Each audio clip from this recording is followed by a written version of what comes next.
¿Qué es exactamente el glaucoma? ¿Por qué se considera una enfermedad silenciosa, doctora? Bueno, bien has dicho silenciosa, tanto es así que le llaman la ceguera silenciosa al glaucoma. Porque lo es. En la mayor parte de los casos lo es. El glaucoma es una enfermedad que afecta al nervio óptico. Y el nervio óptico se va dañando con la evolución del glaucoma de tal manera que va produciéndose una ceguera.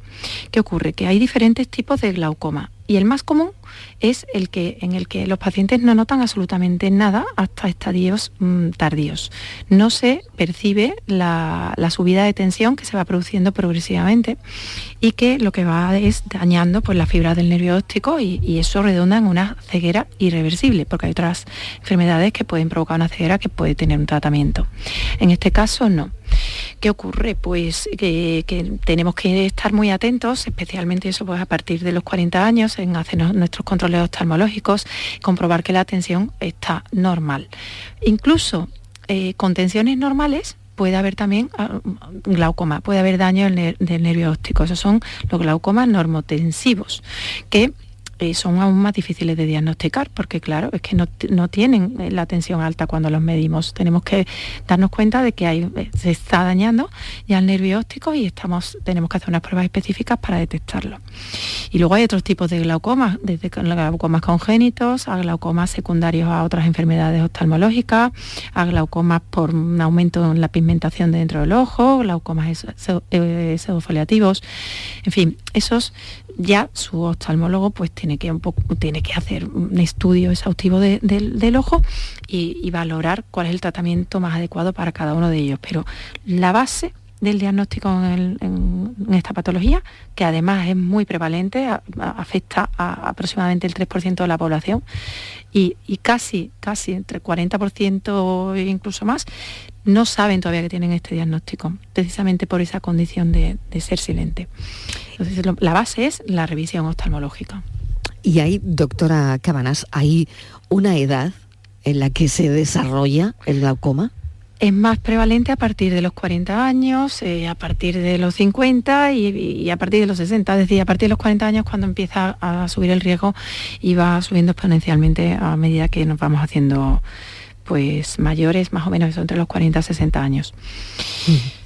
Es cuando tenemos que estar más atentos. Claro, aprovecho para preguntarle sobre la presión intraocular, sí. Que parece que esto es en el desarrollo del glaucoma, bueno, pues importante, ¿no?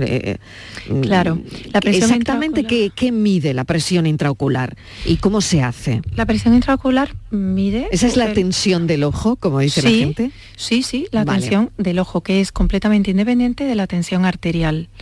La tensión ocular lo que mide es la presión que hay en el globo ocular producida por la dinámica interna que tiene el humor acuoso. El humor acuoso es un líquido que se produce en la parte anterior del ojo y se va drenando en el ángulo que está todavía, pues la parte más anterior todavía se produce en el cuerpo ciliar y pasa a través de la pupila y se evacúa por el ángulo camerular. Entonces hay una dinámica entre lo que se produce humor acuoso y lo que va pues eliminándose.